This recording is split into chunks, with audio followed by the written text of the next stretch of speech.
Annonce numéro 23432. Dans la région de Terra Mystica, ce magnifique lac d'une bonne dimension pourrait convenir à une sirène. Tout dépendant de sa fortune, l'occupant pourrait y installer une habitation, un comptoir ou une forteresse et en récolter les fruits. Le terrain donne aussi une belle vue sur la forêt et le marais avoisinant. Ceux-ci pourront être terraformés par l'occupant avec un peu d'effort pour y construire des agrandissements. Le voisinage est paisible et pourra à certaines occasions avantager l'occupant. Le prix demandé est un ouvrier et 2 pièces d'or non négociables. On écoute des toasts et des jeux pour en savoir plus. Aujourd'hui, nous vous présentons Terra Mystica, un jeu de Helge Ostertag et Jens Drogenmøller, gagnant du prix Tric-Tac d'or en 2013.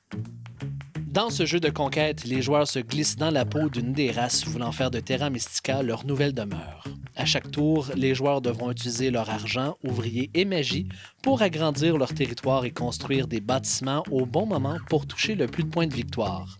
À la fin de la partie, le joueur ayant cumulé le plus de points de victoire est déclaré vainqueur. Alors, qui fera de Terra Mystica sa nouvelle demeure?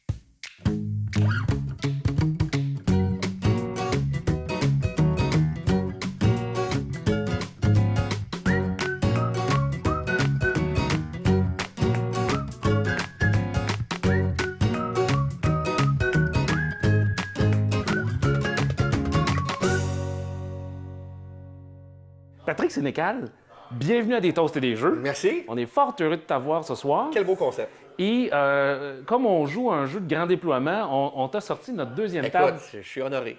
Quand même, l'extension Deux tables pour moi, je suis vraiment flatté. officielle. Ouais. On te connaît comme écrivain. Tu fais des romans fantastiques, policiers. Tu es un king de l'horreur aussi. Quelle place prend le jeu de société dans ta vie? Bien, ça prend une place, c'est une place de balance, en fait. Tu sais, moi, je pense qu'il faut être balancé dans la vie. Fait que, et ça, les gens sont très surpris quand je leur dis que j'aime les jeux de société, parce que justement, comme j'écris des livres bien dark et tout ça, puis moi, ce que j'aime le plus au monde, ben non, pas le plus au monde, j'aime mieux mes enfants et ma blonde quand même, mais Oui, c'est ça. ce que j'aime le plus comme activité, c'est jouer à des jeux de société. Le monde me regarde de façon bien weird, mais justement, je pense que c'est une façon de... d'être balancé. Quand je vais dans le côté sombre de l'être humain, là, ça, c'est très dark, c'est très élevé. Puis là, les jeux, c'est le côté ludique, c'est le côté on s'amuse, c'est le côté... je pense que c'est mon côté gamin. Ceci dit, je pense qu'il y a un côté gamin à écrire des trailers aussi, tout ça. Manipuler les gens avec leurs émotions, tout ça. Fait que c'est un autre extrême, puis en même temps, il y a un lien aussi. Moi, c'est comme ça que je l'explique, en tout cas. Puis, ben, t'es dans des mondes. T'es dans des mondes. Moi, quand j'écris, je suis dans des mondes aussi. Fait que j'ai l'impression que, tu sais, des jeux abstraits, là, les échecs, tout ça, je ne trippe pas ça. Non. J'ai besoin d'un concept, j'ai besoin d'un univers, j'ai besoin d'une trame narrative, en tout cas, ou plus ou moins narrative, mais j'ai besoin d'une fresque, d'une histoire, d'une mission. Ça me rapproche de mon travail d'écriture. Puis est-ce que tu recherches là-dedans des jeux qui se rapprochent de ton imaginaire? Pas nécessairement, parce que je me suis rendu compte que les jeux d'horreur sur lesquels je suis tombé, en tout cas, me plaisent pas tellement. OK. J'ai essayé du Cthulhu, des trucs comme ça, puis... Je sais pas, je trouve ça bien compliqué de toi aller voir des règles pour se rappeler. Il me semble que c'est des jeux. Je sais pas. J'ai peut-être pas joué au bon, j'ai peut-être pas joué assez souvent. Les jeux de zombies sont, je trouve, en général, très plates. Je trouve que c'est répétitif, là. Tu sais, tu te meurs, tu as des vies, tout ça. Sauf Dead of Winter, que j'ai découvert il y a pas longtemps. Ça, c'est pas mal brillant. Oui. Ça, c'est pas mal bien fait, puis c'est drôlement immersif. Puis tuer des zombies, dans le fond, c'est un des éléments du jeu. Je veux dire, c'est la cohabitation, c'est... Bon, C'est juste les petits textes à lire aussi qui rendent le jeu encore plus immersif. Absolument, absolument. Ça, c'est pas mal bien fait, ça. Ça j'avoue qu'il m'a réconcilié avec les jeux d'horreur. Peut-être dans une prochaine saison, on te réinvitera à jouer à Dead of Winter. Oui, moi, j'aimerais bien ça, ouais. Puis on sait aussi que 94 à 2008, tu as été professeur, et là je regarde, de cinéma et de littérature au cégep de Drummondville. Ouais. Là, dans ton enseignement, là, est-ce que tu as amené le jeu?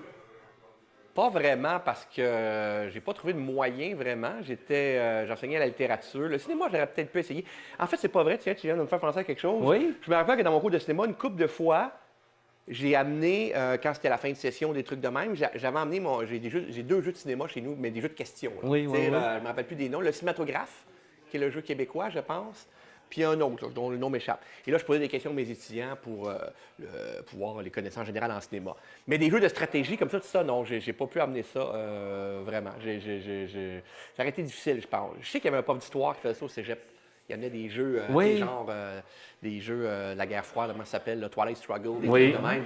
Ça, je pense qu'effectivement, il y avait un lien à faire intéressant. Mais pour un cours de dissertation, je pense que ça aurait été difficile. Oui, effectivement.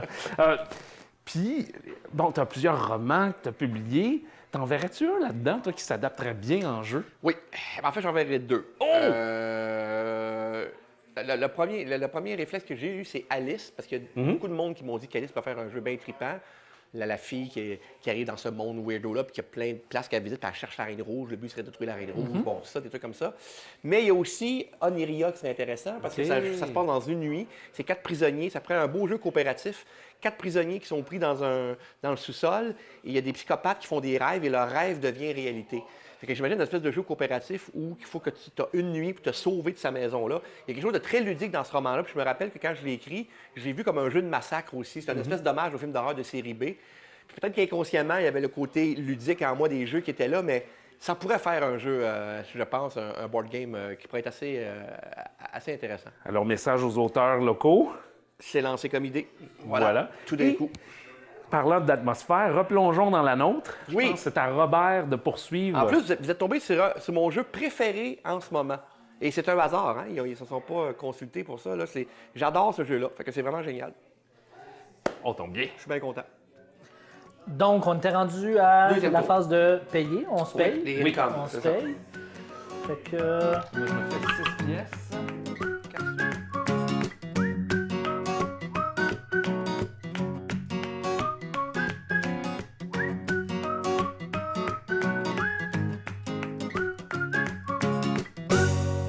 Shadi, au secours. Ma femme aime jouer au Scrabble, mais je suis tanné. Est-ce que as-tu déjà à me proposer que je pourrais Des proposer jeux de autre lettres chose? qui pourraient lui plaire, mais je change un peu du Scrabble quand même. Tout à fait. Ouais. Le premier, la banane. Anagramme, c'est juste un sachet avec plein de lettres dedans. On va en prendre entre 11 et 20, ça dépend du nombre de joueurs. Et les lettres que tu as devant toi, il faut que tu sois rapide, parce qu'on joue tous en même temps, pour faire des mots. Ok. Une fois que tu as mis un mot, les autres peuvent se greffer dessus, comme au Scrabble, comme un peu le Scrabble mot croisé. Il faut placer un maximum de lettres. La pioche va s'épuiser au fur et à mesure. Quand il n'y en a plus, si c'est toi qui as posé plus de lettres, tu as gagné. Simple. Oui, c'est simple. Ça, c'est le premier. Deuxième, Jarnac. Jarnac, c'est un jeu où, toujours système de jeu de lettres, comme le Scrabble, on va piocher dans le sachet des lettres. Le joueur va piocher cette lettre, va essayer de faire un mot avec ça. Il peut rajouter des lettres au fur et à mesure pour faire un mot plus grand. Quand il pense avoir trouvé un mot assez bon, il le met dans sa planche.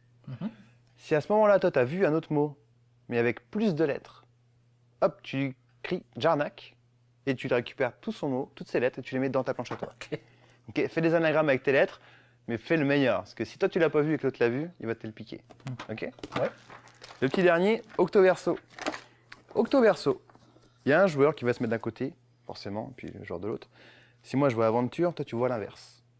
Maintenant, j'ai des lettres à côté à disposition. Je vais devoir prendre autant de lettres que je veux pour faire un mot, comme ça, avec la fin de l'autre mot d'avant. C'est-à-dire que je prends des lettres, je les pousse comme ça, clac, clac, clac, clac. Il y a des lettres qui vont tomber, et les lettres que moi j'ai rajoutées, il faut que ça forme un mot avec les lettres qu'il y avait avant. OK. Fait que forcément, mon mot à moi va changer, mais ton mot à toi aussi va changer. Et toi, tu vas pousser dans l'autre sens.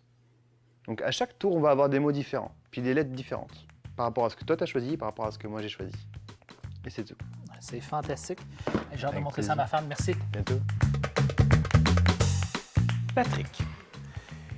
D'un côté, passionné du jeu, on le voit. Oui. D'un autre côté, écrivain. Est-ce que le jeu influence ton écriture? Je sais pas. Je sais pas. Peut-être inconsciemment. Comme je disais tantôt, il y a quelque chose de ludique dans l'écriture de thriller. Oui, c'est sombre et tout ça. Moi, j'explore le côté sombre de l'être humain, mais il y a toujours un aspect thriller, il y a toujours un aspect suspense. Donc, oui, peut-être dans cet aspect ludique-là, de savoir comment, il y a un suspense dans un jeu, quand même, comment ça va finir. oui. Peut-être, mais je pense que c'est inconscient. Quand j'écris, consciemment, je pense pas à des jeux du tout, du tout. Mais tu sais, Oniria, je disais tantôt qu'il est vraiment construit comme un jeu, mais je m'en suis pas rendu compte. Alors, j'imagine qu'inconsciemment, comme ça fait partie de ma personnalité, j'imagine que ça doit jouer. Ça doit. Ouais. Tu me disais tantôt que Terra Mystica, c'était actuellement ton Ouais. jeu préféré. Ouais. Qu'est-ce que tu aimes du jeu? Ben, j'aime le fait, et ça, c'est peut-être proche de l'écrivain en moi qui ne veut jamais répéter la même histoire. Puis je trouve que ce jeu-là ne se répète pas. Je trouve qu'il n'y a pas deux parties pareilles. Il y a quoi? Il y a 12 peuples là, en affaire de fou. Avec l'extension, je pense qu'il y en a 16. Fait qu'à chaque peuple, tu es obligé de penser à une stratégie différente du peuple d'avant. Tu ne peux pas jouer la même affaire. Ça, ici, c'est comme ça change. C'est pas la même chose. Ça non plus. Tu peux pas avoir deux parties pareilles. Tu peux pas t'asseoir sur une stratégie. Puis les jeux qui sont capables de faire ça, moi, je suis bien admiratif. Puis les jeux qui ont une construction. Et ça aussi, ça fait Moi, dans mes romans, je suis très, très maniaque de la construction de mes histoires, la structure. Il y a une construction là-dedans qui est vaste, qu'il faut que tu penses à long terme. Tu essaies de construire, pas un empire, mais une espèce de logistique sur le jeu qui est assez complexe. Puis ça, j'aime avoir travaillé ça pendant longtemps.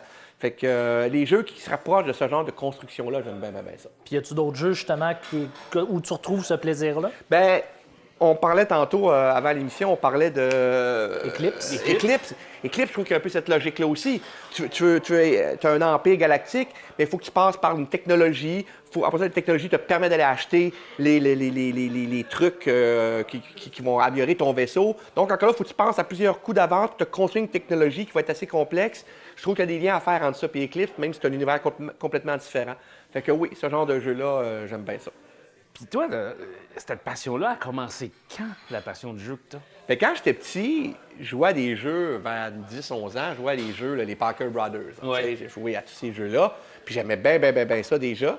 Puis après ça, il y a une espèce de creux entre, je te dirais, entre 13 et 17 ans, 12, 13 ans et 17 ans, j'ai comme joué à peu près à rien. À 17 ans, j'ai rejoué un peu une coupe de Parker Brothers, mais là, je trouvais ça un peu plate. Et On parle des jeux comme Destin. C'était Monopoly. Je jouais à Monopoly au cégep, Stocktaker, tout ça. Et je trouvais ça... je me suis tanné un peu vite de ça, puis là, je me suis mis à jouer aux cartes à la place. Et j'ai pu passer des jeux jusqu'à peu près l'âge de, je dirais, 29 ans, 30 ans, Okay. un gros black hole. OK, oui. Où que là, un de mes chums, Marc, me dit il faut que tu commences à aimer à jouer à des jeux, Patrick. Je dis mais je trouve ça plate. Je dis, là, il ne te connaît pas, là. Il y a des nouveaux jeux. Là. Et là, il m'a fait découvrir des jeux comme les Colons de Catane. Il m'a fait Ticket to Ride, que maintenant je trouve un peu ordinaire, mais qui à l'époque me sortait tellement de Monopoly, de tout ça. En fait, je découvrais des jeux où que tu ne brasses pas un dé, tu n'avances pas, puis tu subis pas le jeu. C'est que chaque jeu, chaque tour, tu prends des décisions. Puis tu n'as même plus un plateau où il y a des. Hey, quand Marc a déballé pour la première fois des colons de Catane devant moi, j'ai fait wow! Ben, j'ai eu le plateau, c'est eu nos pions, c'est eu le dé. Il dit, non, on est ailleurs, là. Et là, j'ai redécouvert le plaisir du jeu. Là, genre, OK, ça peut être ça, des jeux. Et là, depuis cet âge-là, je suis devenu maniaque.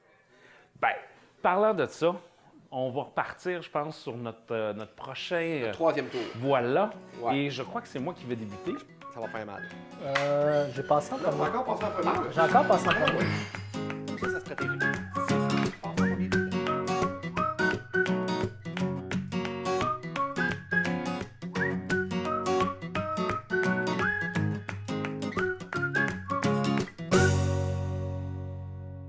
Bonjour Marc-André, bienvenue à l'émission. Merci. Toi, tu es un passionné des miniatures. Oui, Puis, tu joues beaucoup à Warhammer 40 000. c'est mon jeu préféré. Comment t'es arrivé à jouer au combat de miniatures comme ça? Moi, je suis un rôliste, je joue à des jeux de rôle et un copain est arrivé une fois avec des miniatures et un livre, il y a très longtemps. Et soudainement, le groupe s'est agglutiné autour de ça et ça l'a décollé. Alors, on a tous choisi nos armées un après l'autre et on s'est mis à jouer comme des petits fous. Puis ça se présente comment, ça, le jeu de combat de miniatures? C'est sur une table avec des obstacles faits à la maison ou même achetés. On déploie nos armées, on a des scénarios, il y a des livres de règles et c'est chacun notre tour. Donc, à ce moment-là, j'ai un paquet de petites unités comme on a ici, et là, je les déplace selon les règles établies. Tout Exactement. Ça. Puis, mais ça vient d'où, ça, cet engouement-là pour les miniatures? Ça fait très longtemps que les gens aiment les jeux de stratégie. On parle des échecs, qui est finalement le lien direct avec les jeux de stratégie d'aujourd'hui. Le jeu de Go asiatique, la même chose. Ça vient des petits soldats de plomb, ça vient des petits bonhommes en bois. Dans les années 50, il y a eu un énorme engouement, un retour finalement aux petits bonhommes de plomb. Les vétérans de la Deuxième Guerre mondiale se sont mis à les collectionner, à faire les modèles à coller.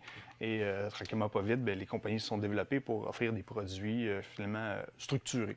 Ah ben. Puis je pense qu'un de l'engouement aussi, c'est que ces figurines-là sont pas peinturées quand tu les achètes. Ah non. On peut les personnaliser, changer la position des bras, les armes différentes, les casques, les différentes peintures. Donc, nos armées sont vraiment personnalisées à chacun des joueurs. Puis là, on rentre en combat. Ça, on pratique ça où? À la maison, dans des endroits spécialisés, comme par exemple l'Abysse au métro Saint-Michel. Oui. On a besoin d'une table 4x4. Fait qu'une table comme ça suffirait, on pourrait fantastique, on pourrait faire s'affronter. 2 parties en même temps. Wow, excellent. Puis, mais ça, ces pièces-là, on les achète. Donc, ça coûte combien, ça? C'est tout un investissement. C'est sûr qu'au début, avec un minimum de entre 50 et 100 $, on peut avoir une petite équipe de base. Il y a des règles pour ça, pour que ce soit beaucoup plus petit, mais la plupart des armées, on parle d'un investissement de 200, 300, 400. Il n'y a pas de plafond. OK. Il n'y a pas de plafond. Mais là, moi, si je suis intéressé, demain matin, j'ai peut-être 200-300 $ à investir du tac au tac. Est-ce que... Regarde, viens chez moi, je vais te prêter ma deuxième armée. On va pouvoir se pratiquer. Tous les joueurs aiment 1, 2, 3 armées. Avec le temps, on se diversifie. Par exemple, comme je disais, l'Abysse, c'est la meilleure place. On peut emprunter des armées, jouer avec des gens qui en ont 1 ou 2 et essayer les règles et jouer. Donc, à ce moment, on se présente là, les gens sont accueillants. Très accueillant. Oui, d'ailleurs, t'en es la preuve. Merci. Puis, à ce moment-là, toi, tu le pratiques-tu en ce moment chez toi, ça? Oui, ou au magazine Games Workshop qui est au Centre Eaton. Ah, excellent. Bien, un gros merci, Marc-André, d'être venu partager ta passion Warhammer 40 Ça 000, m'a fait plaisir. en espérant te voir bientôt. Bien sûr. Tu as scénarisé la web-série Reine Rouge. Ouais. Puis tu as aussi co-créé cette œuvre-là. Ouais. Y a-tu des parallèles ou quels seraient les parallèles entre le jeu d'acteur puis le jeu de société? Ouais, ça, c'est drôle parce que c'est la première fois que je faisais de la réalisation. Puis, moi, en tout cas, comme réalisateur, je me suis rendu compte que sur un plateau, ce que j'ai besoin, c'est d'avoir une ambiance très ludique. Oui. Même si on fait des choses dark, même si on fait des choses élevées, j'ai besoin que le monde ait du fun sur le plateau. Et le lien est peut-être là. Je suis pas un réalisateur, en tout cas, ce que j'ai fait jusqu'à maintenant, qui va se prendre la tête, qui va vouloir que ça soit sérieux à tout prix. Oui. Bon, quand c'est temps de tourner, on tourne. Mais j'aime qu'il y ait un esprit de camaraderie, que le monde ait un esprit de fun, tout ça. Il est peut-être là le lien avec On le retrouve, jeu. C'est encore un jeu pour moi. Faire de la réalisation, il y a quelque chose de très... tu construis quelque chose, tu construis une ambiance, tu places tes personnages, tu places la caméra à tel endroit pour avoir tel angle. Après ça, tu refais une deuxième prise, tu fais un autre, tu essaies une autre affaire. Donc oui, il y a un effet de construction. Tu regardes plusieurs prises, tu fais un montage après voir si ça marche pas. Fait que oui, il y a peut-être dans la construction puis le côté s'amuser à construire quelque chose, il y a peut-être une façon, il y a peut-être un côté qui se rapproche du jeu à ce niveau-là, ouais. Ça t'arrivait-tu de faire des soirées de jeu avec l'équipe de tournage? Ben avec Normand. Pas quand je réalisais Non, tu la parles de série Normand La Reine d'Amour, Rouge. là. Mais oui, avec Normand d'Amour, pendant qu'on tournait 51-50 rue des Hommes, c'est là que je l'ai rencontré. J'allais souvent sur le plateau en tant que scénariste, là, je réalisais pas. Puis c'est là que Normand m'a dit qu'il aimait les jeux de société, que j'adorais ça. Puis je me rappelle, une des premières fois qu'on s'est vus, il m'a emmené dans sa loge, il venait d'acheter un jeu, il dit « Viens voir ça, on va s'acheter un jeu ». Puis on l'a déballé ensemble, puis on regardait ça ensemble. Et c'est là qu'on a compris qu'on aimerait ça jouer ensemble. Puis c'est là qu'il m'a invité pour la première fois à sa fameuse fin de semaine de jeu, là, où il fait ça une fois par année, son week-end de jeu à son chalet. Mais pendant que je réalisais sur le plateau de la Reine Rouge, non. Je t'avoue qu'après une journée de tournage, tu as le goût de t'en aller chez vous, puis même moi, après une journée de tournage, je pense que j'aurais pas eu le goût de jouer à un jeu. C'est pas des farces, ça montre comment on est vraiment crevé. Pas évident. Mais le co-réalisateur, ceci dit, Olivier Sabino, après ça, je l'ai initié à des jeux. Puis je l'ai initié à quelques jeux, puis il n'a pas eu ça pantoute. Fait que j'ai quand même réussi à les chercher. Je fais des petits, là. Je fais des petits pas, c'est ça. Puis entre toi puis moi, là, ta ludothèque chez toi, là, es-tu bien garnie? Ben, ça dépend toujours par rapport à qui. Si on compare ça à Normand d'Amour, non. Si on compare ça à celle de mon chum Marc, non. Moi, j'ai une centaine de jeux à peu près. C'est pas si mal. Quand même. C'est pas si pire. Peut-être 80, là, entre 80 et 100. Parce que aussi, je garde pas. Je tiens pas à les garder absolument. Tu sais, une fois par année, il y a des échanges de jeux, des fois, qui se font à des endroits. Bon, puis ça, moi, des jeux que je sais que ça fait 5 ans que j'ai pas joué, puis je regarde ça, puis je me dis, je pense que je ne rejouerai pas. Ou j'ai pas le goût de rejouer, ça me dérange pas de l'échanger contre un nouveau pour découvrir quelque chose. Mais il y en a que je sais qui sont là depuis le début puis qui bougeront pas. Fait donne-moi en un. Qui bougera pas de là? Oui. Ben, Ticket to Ride, c'est drôle. J'ai beau dire que je trouve ça un peu maintenant facile de jouer à ça, mais c'est un jeu qui est parfait pour initier des gens qui ne sont pas habitués à jouer à des jeux de société. Fait que je sais que quand j'ai fait découvrir ça à mes parents, j'ai fait découvrir ça à ma blonde, à mes enfants. Je sais que c'est un jeu friendly user, quelqu'un qui sort de Monopoly, là, mettons. Ouais. Ben, c'est une belle façon d'arriver là-dedans. Dominion, même si j'ai joué à plus avoir soif de ce jeu-là, je sais que je vais rejouer. On l'a redécouvert récemment, puis j'ai eu du fun à jouer à ça. Ça va rester dans ta collection. Le jeu aussi, un jeu bien simple, Hollywood Blockbuster. De temps en temps, même si ça fait des années que je l'ai, je trouve ça le fun de jouer à ça de temps en temps. Il y a des jeux même que mais il y en a que je sais que j'ai fait le tour, puis que je pense que je ne rejouerai plus. Là, j'en ai pas en ce moment parce que je m'en suis débarrassé. Mais oui, il peut avoir une rotation. Fait que, concrétisons en ce moment-là Terra Mystica comme un de tes jeux favoris. Ah pour oui, en qu'il ce reste dans moment, la c'est mon jeu bibliothèque. préféré. En ce moment, c'est clairement mon jeu préféré. Passons à notre prochain tour. Ouais.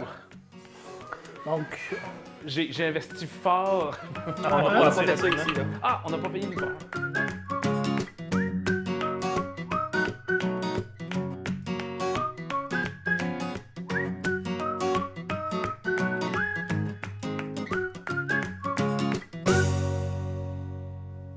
Juliane, aujourd'hui, tu nous présentes Mission d'espion.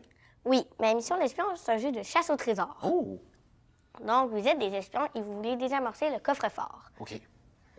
Donc là, il vous resterait 3 indices à trouver.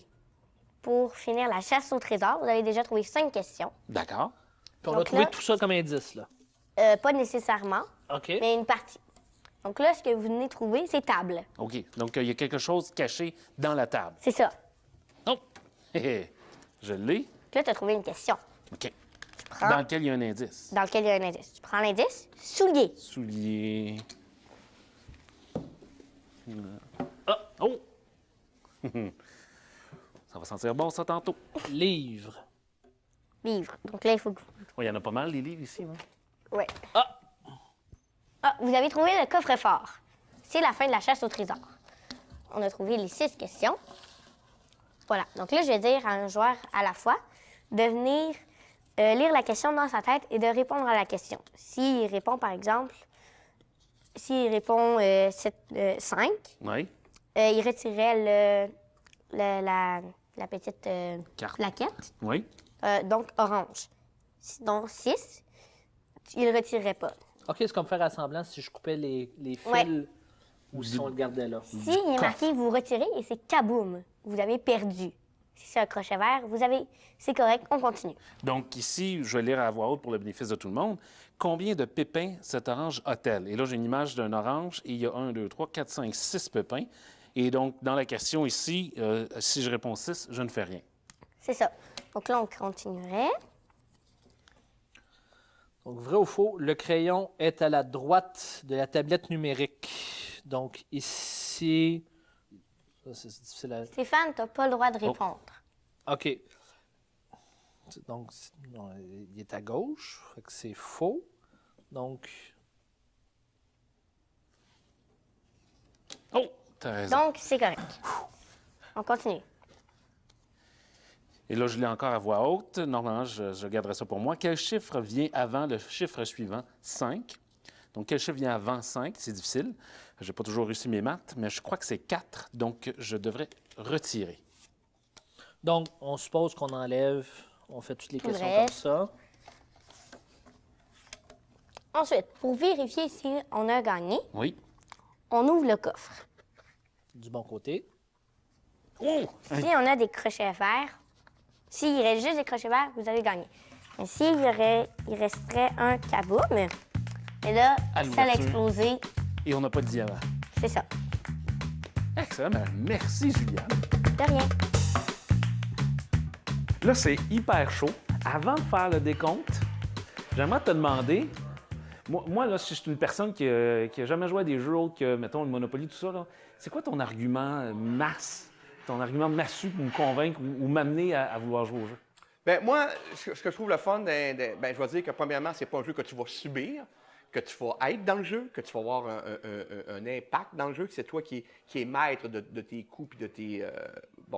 je vais leur dire qu'il y a moyen de jouer à des jeux pas trop compliqués, puis que ça sera pas trop long pour une première game. Puis moi, je leur dis que c'est le meilleur moyen, je trouve, quand on connaît pas beaucoup les gens, je trouve que jouer à des jeux, c'est révélateur. Oui. Veux-tu qu'on se connaisse? Veux-tu qu'on apprenne à se connaître? Moi, je trouve que jouer à un jeu, c'est ça. À un moment donné, il y a des frontières qui tombent, on arrête d'être juste dans la convention. Il y a une spontanéité qui va s'installer pendant le jeu. La manière que la personne réagit. Tu sais, tantôt, il y a un coup que tu as fait que j'ai pas prévu. J'ai réagi très fortement. Ouais. Mais ça, c'est ma passion qui sort. Tu sais. C'est ça. Les gens qui ne me connaissent pas vont. Étant donné qu'il est passionné, lui, puis je n'étais pas en maudit. Là. Non, non, Je non, pense ouais, qu'il y en a- ouais. il y en a qui sont plus introvertis, puis tu vois que ça réfléchit. Il y en a qui ont un humour qui va sortir, qu'on ne leur connaissait pas. Je trouve que c'est un jeu, le jeu de société est une bonne façon de se révéler, de se connaître. Et c'est pour ça que j'aime pas les jeux vidéo, moi. J'aime pas les jeux en ligne tout seul. Moi, ce que j'aime du jeu de société, c'est le mot société. C'est J'aime l'interaction. l'esprit de groupe. Fait que c'est comme ça que j'essaie de convaincre les gens. Puis maintenant, c'est le temps du décompte, Patrick. Ah oui, hein? On va finalement savoir qui d'entre nous Moi, je pense que je ne l'ai pas. portera le toast du vainqueur. Ouais. Bon, allons-y donc.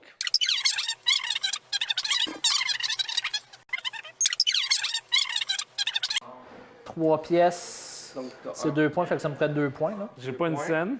Moi non plus. Fait que j'ai Qui est gagné! le vainqueur? Oh, ouais, Tu nous ça a as- l'air arrangé avec le gars des vues! Colin! Et pourtant.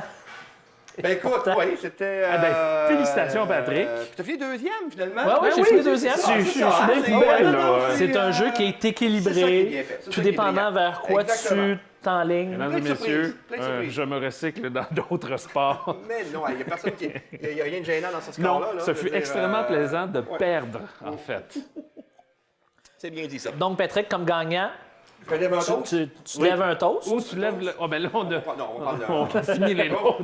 Alors, je lève un toast, ça ne sera pas très original, mais à tous les gamers du monde qui, un jour, dirigeront le monde. Ça, c'est un peu... Oui, c'est Non, non, c'est le fun. Mais c'est ma mission de vie. Au gamer. Il me reste une trentaine d'années à Au vivre. à peu gamer. près. On devrait y arriver. Cheers et merci Cheers. de l'invitation. Hey, Très avec sympathique. merci d'avoir Très accepté. sympathique.